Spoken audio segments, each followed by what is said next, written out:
Hi guys, I'm Gareth, and once again I'm here with another interview. This time I'm joined by Blackout from the Chiefs. How are you, mate? Yeah, good. Thanks, man. Yourself? Yeah, pretty good. Thank you very much for your time. Obviously, I know it's the lead up, the 5 days I think it is to Melbourne. Yep. Time's ticking. Alright, so I might as well just go directly into, I guess, the main meat, so to speak. So, you guys obviously performing very, very strong, coming second within your qualifiers, and just dominating leagues left and right. Looking at the other group in Melbourne, who do you think is going to be the strongest team in the other group, and who's going to be the strongest team in your group, other than yourself, of course? For Group A, I'd have to say it's pretty clear cut between X5 and Skyfire, but I can see X5 coming through just with the LAN experience, and yeah, pretty much got the LAN experience. I'd expect the stadium to top it with Skyfire second. How about your own group? So, Our group would be, I mean, obviously I would like to say ourselves, but it's quite a high group in terms of any team can really turn up on the day and play well. But I'd say it's probably out of between Chiefs and Voxy mainly, with maybe okay, no Animal Squad worries. if they're sharp. We'll see what happens. I think most people would say that. I mean, if they were, I would obviously use betting analogies if it was on CS:GO Lounge. So, yeah. So let's just talk about the preparation. So, how you guys been preparing for the competition down in Melbourne? Yeah, we've been practicing quite extensively. I mean, we've been playing 4 or 5 nights a week. Been focusing quite a lot on practicing and getting our strats up to up to scratch, and pretty much just scrimming a lot and yeah, improving on our teamwork. So I'm saying it's all going quite well, to be honest. Okay, so are you guys thinking of like heading out early and boot camping, or is it just a lot of online, just practice?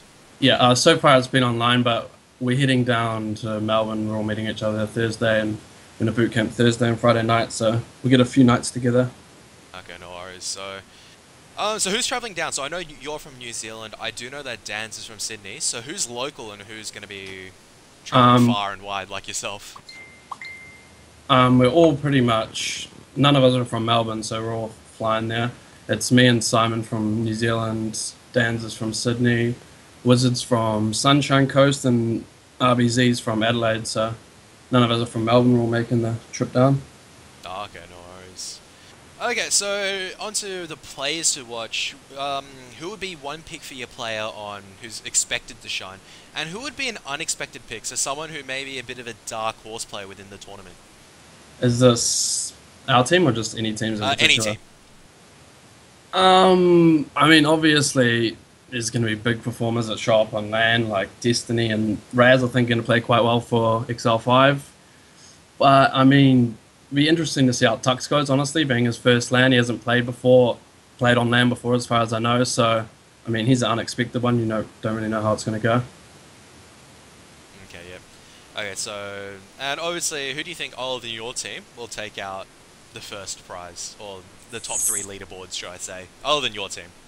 Well, top three, I'll include the other two, which I'd probably say would be Skyfire and XL5. I mean, I can see XL5 potentially winning it. Same with Skyfire if they're shot, but yeah, I'd never count Voxy out as well, seeing as quite an experienced LAN team. Yeah. So okay, so going on to a bit more of other Counter Strike stuff. So the Division One is about to happen. What are your thoughts on the current Division One, as well as the thoughts about the online finals? I hear it's going to be 8 teams, I think, I think it's quite good, honestly. It just narrows the groups down a bit more, and yeah, it's a bit better like that. And I'd say the online, I mean, obviously we'd like to have a LAN tournament, but seeing as there's so many LAN tournaments actually going around at the moment, I'm just keen to play competition games. So playing competition games with the online finals it's all good with us. We don't really have a problem with it. Excellent. So, and also going on about that, what were your thoughts about the Crown Invitational? So the $55,000 prize pool, I think it's going to happen in October. What are your thoughts on that as an entire thing for the scene in Oceania? Oh yeah, it's definitely massive for the scene. I mean, it's the first time we're getting international teams over here, so obviously it's going to bring their teams' profiles, and it's going to bring a lot of hype to Australian esports, which is good.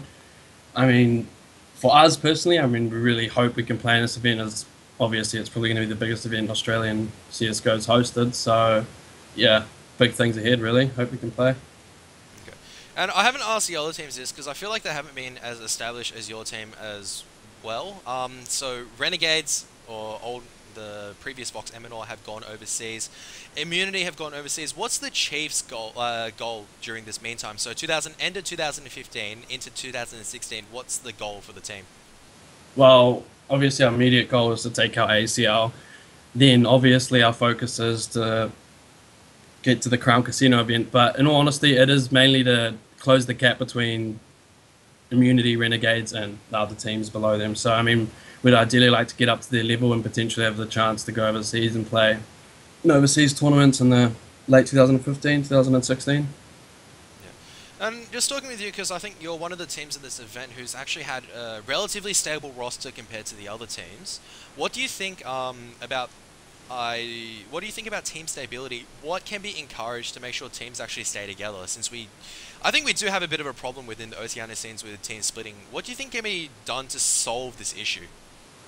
Honestly, my first thing to say would be to play with people you enjoy playing with. Like, if you play with people who mainly may be good, yeah, they might be good, but you don't enjoy playing with them, you don't have the teamwork outside of the game necessarily, you don't have the communication, I feel like that is a big part. If you enjoy playing with all your team members, you enjoy hopping into TeamSpeak with them every night, chatting with them, being around them, it's always going to make it a lot easier to stick it out as a team.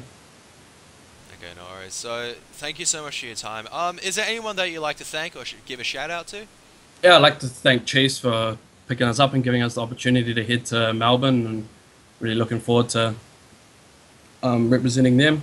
And yeah, pretty much everyone. Good luck at the LAN, and see you guys there. Okay, no worries. So thank you very much for your time, Blackout. I'll see you in 5 days' time. Peace out.